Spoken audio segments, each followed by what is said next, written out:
Alright, troops, it's your man Chris Cullen from Tired Old Hack. This is the first in a series of kind of mini podcast type chat things. For those who don't know, I've got a podcast called the Tired Old Hack Podcast. You can find it on my website, tiredoldhack.com. And I want to do more of them more regularly, but the problem is every time I do a new podcast, I have to post it on my website because that's how iTunes finds it. I don't want my site to be kind of strewn with a million podcast things. So what I'm going to do is record smaller ones every few days, post them on YouTube here, just like this one, and then collate them all every maybe 2 weeks or a month into like a longer single episode and put those on the site and on iTunes and stuff. So those who want my kind of opinions going forward fairly quickly, they can get them on my YouTube channel here. Otherwise, if you're happy to wait for a kind of omnibus collection of all my chats in the last couple of weeks or the last month, you can subscribe to my podcast on iTunes, the Tired Old Hack Podcast, and you can get them all in a kind of digest form later on. So there we go. I want to chat today about just a kind of update on what's been going on. It's been an interesting couple of days for me because I appear to have been dragged into something that I say dragged, it's not like I had nothing to do with it. I did kind of put my own opinion forward as well, so that's kind of unfair to say dragged. Let's say I willingly stepped into something and now can't seem to get out of it. Long story short, I covered this a bit in my last podcast, which you can still check out on tireoldhack.com. But long story short, it emerged that the chap who had plagiarised a Dead Cells review for IGN and was subsequently let go from his job, then plagiarised my... It turned out he'd previously plagiarised my FIFA 18 review for Nintendo Life. And then subsequently after that, it then turned out that he'd plagiarised a Metroid Samus Returns review that Engadget had written as well. So kind of fairly straightforward case of a guy who just has plagiarised at least 3 times in the past and potentially more, who knows. So I recorded a video. After I recorded my podcast, he then posted a video. Basically, people are calling it an apology video, some people are, but I prefer to call it a denial video because it was essentially just him saying, it was like, the Dead Cells one was unintentional. I'm not sure how you can unintentionally copy something that much, and that mine's just flat out wasn't plagiarism. He completely denied it, to which I thought, well, fuck this. I'm not having that. So I then kind of made my video, which is currently doing the rounds on YouTube, where I basically took the audio from his video review unedited and matched it up with the elements in my Nintendo Life review that kind of match up perfectly. Now, I've had a kind of expected mixed response to that, which I kind of thought I would, because you know what the internet's like. You say black and people, there's going to be some people saying white, regardless of how black and white it looks. So I had obviously some people getting in touch saying that's not plagiarism. I'm like, well, it is, to be fair. Some people saying because it's not word for word, or because it's not as obvious, it's not plagiarism. And someone actually said it's not plagiarism because he's worded it more. He's reworded it more. Well, that is plagiarism. Any definition will tell you that plagiarism is the theft of, it's not necessarily copying and pasting, it's the theft of ideas, the theft of points. A lot of people were saying, oh, but it's FIFA. If you have a FIFA game, there's only so many ways you can review a FIFA game. Well, maybe so, but there's also it's actually not the case. There's a million different ways to review a FIFA game, and the way I chose to review it was by starting with the last FIFA game on Nintendo was this Wii U version of FIFA 13, which was actually FIFA 12, so he said that as well. Went on to say how smooth 60 frames a second, blah blah blah, and people were saying, oh, well, anyone can say that, that's just a standard review thing, and that, yeah, it is, but I went from that on to saying other things and about the character models being detailed up close, but when you go up close they're not as detailed, but from far away they look okay. He went on and copied it, so it wasn't just listing features. He borrowed the same opinion and he went in the same structure. He used phrases that you won't find in other reviews, the more than acceptable, the greatest modern sports game, the bit where he pretty much word for word lists all the kind of control differences in the Joy-Cons, and then moves on to say, you can't do trick shots and so on and so forth. And the occasional times where he went kind of off book and didn't use my words, where he attempted to kind of reword things about it, he just ended up getting it wrong, which kind of proved that he arguably may not even have played the game that much. So I refer to women's football at one point, and he calls it the Women's League, which there's no such thing. I refer to there's a point where I say squad-based challenges, and squad-based challenges are in the game are basically a kind of regular series of things that maybe appear. There's one weekly one called marquee matchups, and then there's a few that appear once every couple of weeks, and they'll add new ones. So I say that a series of regular puzzles, as I called it, where you can earn card packs and stuff. And he called them. He said squad-based challenges, daily, which are daily challenges, which they aren't. That's just bullshit. So he tried to kind of tweak a bit what I'd written, and in doing so got the facts wrong, which kind of proved he hadn't played the game, therefore proved that he'd copied my review. So there's more nuance to it than people saying, oh, well, he didn't straight copy and paste what you wrote. Well, that's the point. That's how you plagiarise. Because if you copy and paste it, people spot it in 2 seconds. The trick to plagiarism is copying it but then tweaking it enough so that people don't spot it. And obviously it worked on some people, because some people, even with the two of them side by side, still don't get it, still don't notice it, whereas other people do. I've had people saying this is me looking for fame, and trying to jump on the back of another situation. I'll remind you that I wasn't the one that brought it up. It was Kotaku who reported on it originally. And when I noticed that, I said, oh, that's a good point, actually, that's right. I've been doing this for more than 12 years now as a games journalist. I've reviewed well over 1,000 games for Official Nintendo Magazine, for CVG, for Nintendo Gamer, for Nintendo Life, for Official PlayStation Magazine, for Official Xbox Magazine, for Games Master, for PlayStation World Magazine when it was still going. I've reviewed a lot of games. This is the first time that I have accused someone of plagiarising one of my reviews. I don't do this lightly. If it wasn't obvious to me, I wouldn't have said anything, but it is obvious to me. So as far as I'm concerned, there's no debate there. It was plagiarised. Move on. That was my view. I'd originally, when I did the last podcast, he's plagiarised me. Move on. Until he posted this denial video saying I didn't do it. So then it led me to go, well, yeah, you fucking did. Here's the proof. Here's the word for word. Then I got the inevitable couple of knobs. The vast majority of people saying, yeah, you're right, that's bad. And that's all I kind of really wanted. But then you got the inevitable couple of knobs saying, no, I think you'll find that's not. Tell me how the English language works. And like, well, with the very greatest of respect, I've been doing this a long time now, and I get it. Kind of writing is my thing. That's my one. I've got 2 skills: playing games and writing. And I don't have many other skills beyond that, but the 2 skills I do have, I do quite well. So I know sentence structure, I know paragraph structure. I can tell when something's been plagiarised and when it's a coincidence, and this was not a coincidence. So that was that. Now this video I did the rounds, and it started getting reporting elsewhere, and it's getting loads of traffic, which is really good. And as such, obviously, a lot of other YouTubers and other kind of journalists have kind of updated the original story, because this is an evolving news story, this is a progressing story. And I got a direct message from Colin Moriarty, who used to work for IGN for a long time, and then left to help form Kind of Funny Games.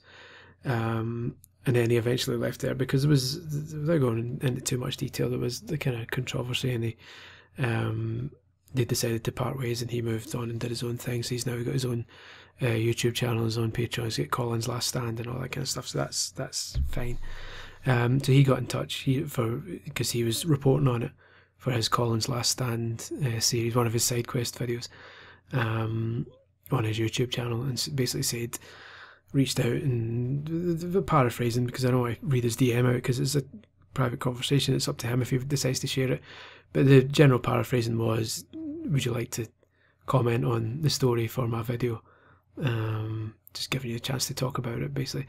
Now, my point of view at the time was that I'd already said my bit, like in that video that I'd done, and I didn't really want to get in the habit of talking to other people, but I can also appreciate the need for exposure and stuff like that, and if people are want my view on stuff, that's fine. But I replied basically declining, but in the politest possible way. My DM to him is actually up on my Twitter. I tweeted the DM that I sent to him, not his messages, because again, that's up to him to post if he wants, but I posted my reply just to make it clear that it was as polite as possible, basically saying, now he I need to be careful how I say this, because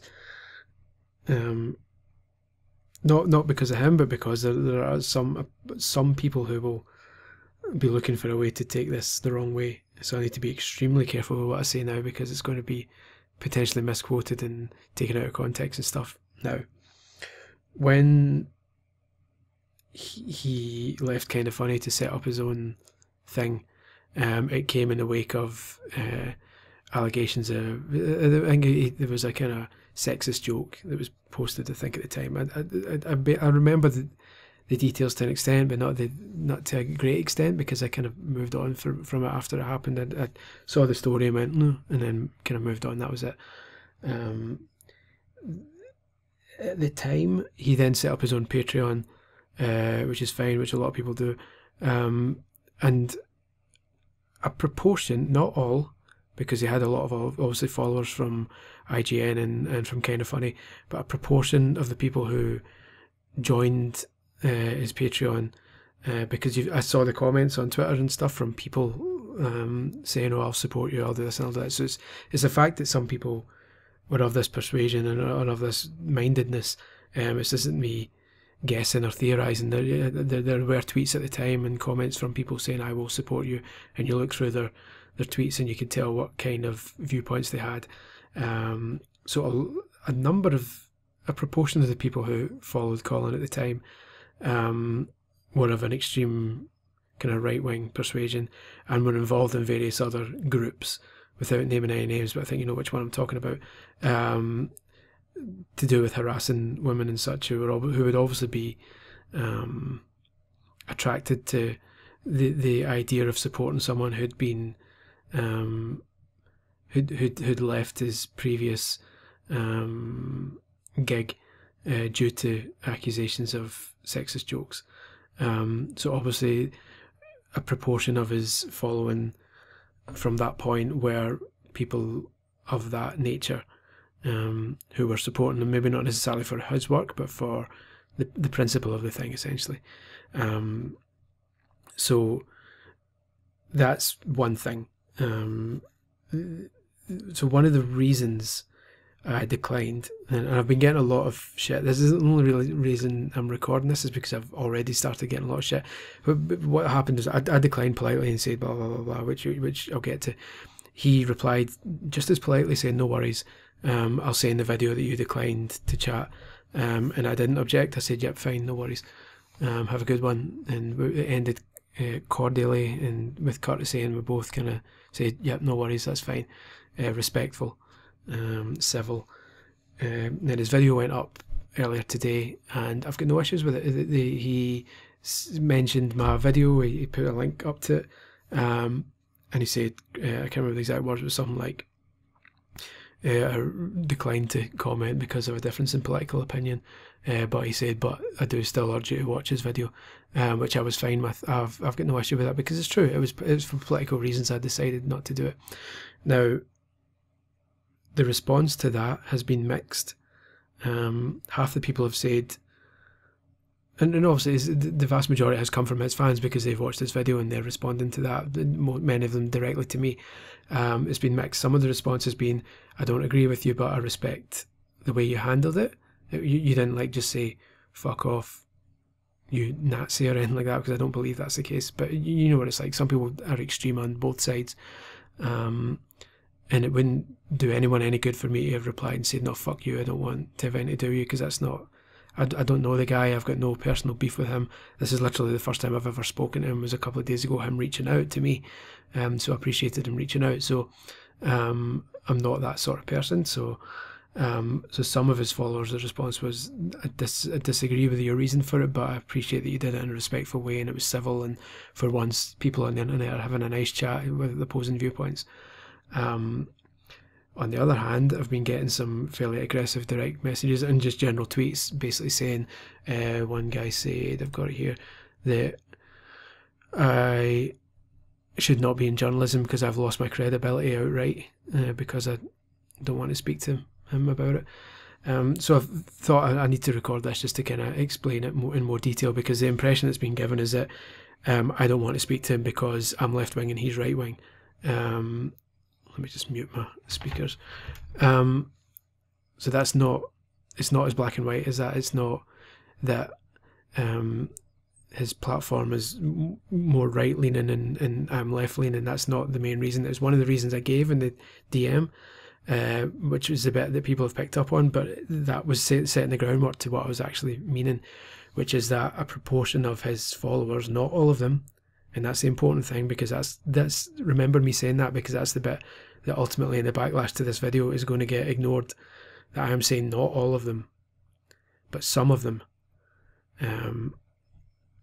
are of the far right persuasion or the right wing persuasion, and some of them are the type who have been involved in groups before, who, for example, would call me and my peers corrupt, with no evidence, of people who've never even heard of me before, accusing me on Twitter of being corrupt and morally bankrupt and lacking in ethics, even though I'd spent 4 years at university getting my journalism degree, doing all my media law and ethics coverage, ethics training, never put a foot wrong once, done full-time job for 9 years without any scandals or anything of the sort, totally fine, totally above board journalist.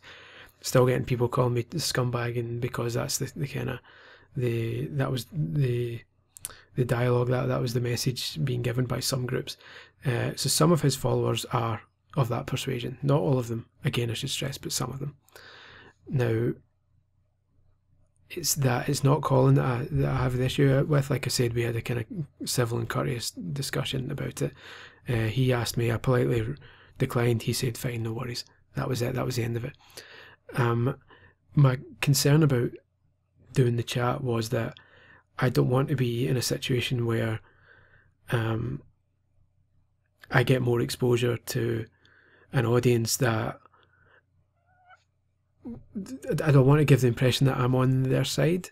I don't want, because I've seen so many times when a journalist has done something shady, in the odd occasion that it does happen, and maybe I or another journalist have called them out on it on Twitter and said that's bullshit, you shouldn't be doing that, and then you get, well, let's just say Gamergate, people of that ilk, you get them replying saying, yeah, that's good, that's right, tell them, you show them that's why journalism's so corrupt and all that, you're one of us, and I'm like, well, no, I'm not one of you.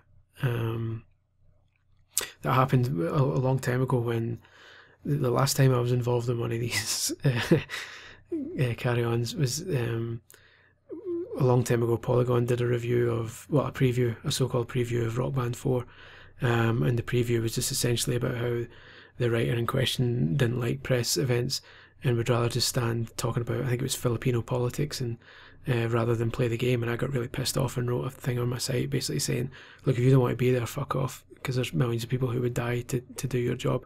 And that got picked up by the Kotaku and Action Reddit and various Gamergaters and the like, and they were all saying, yeah, this guy's right, this is great, to the extent I had to put a disclaimer in I had to go back in the article and edit a disclaimer saying, listen, I don't support that.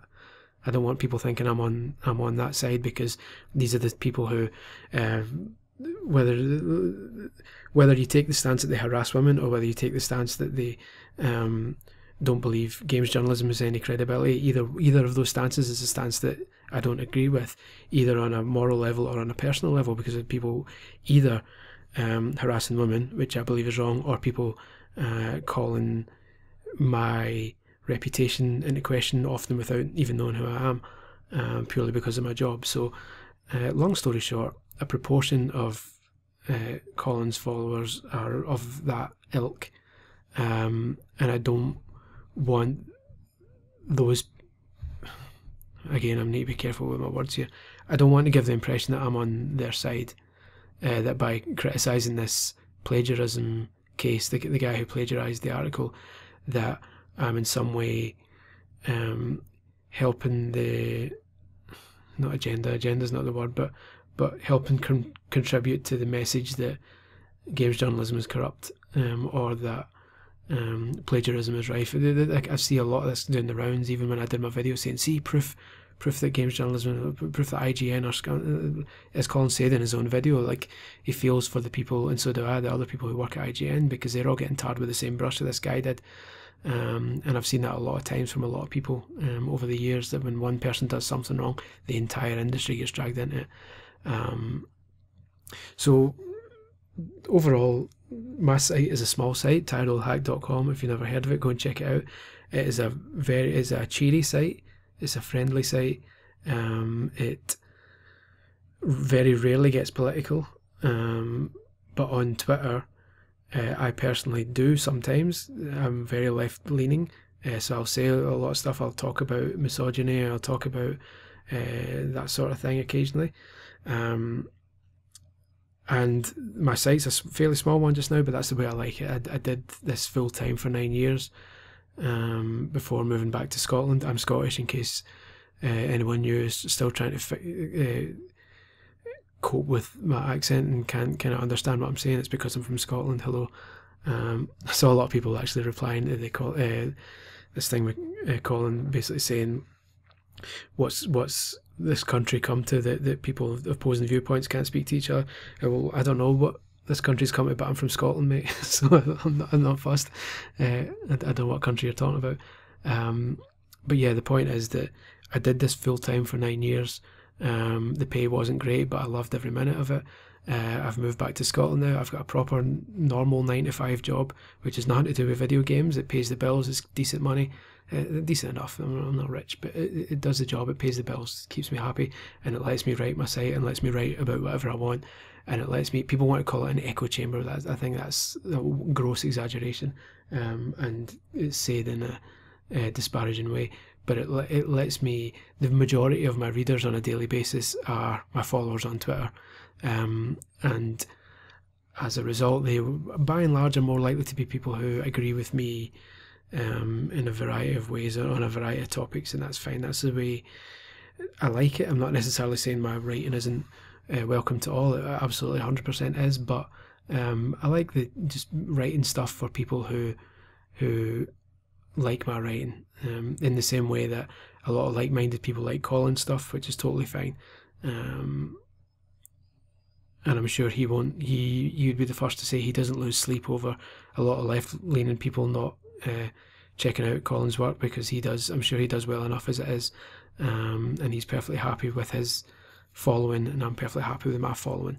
And my only wariness about having a chat with him was the potential of our followings crossing, and people essentially seeing that I've contributed and thinking this guy's on our side, he's maybe one of the good ones, following me on Twitter or what have you, checking out my site, and then further on down the line me saying something left leaning that will then cause them to say, oh, wait a fucking minute, this guy's not one of us, is what's going on here, and then starting an argument, which I don't need, because life's too short and I've got a baby and all that. I don't care.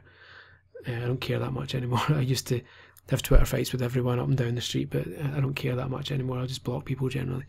So yeah, long story short, sorry, that was much longer than I intended it to be, but I hope that explains a bit better. It's not that I have a difference in opinion. I do have a difference in political opinion with Colin, but that's not why I'm refusing. That's not why I declined to have a chat with him. It was the subsequent what I felt could have subsequently happened as a consequence of that.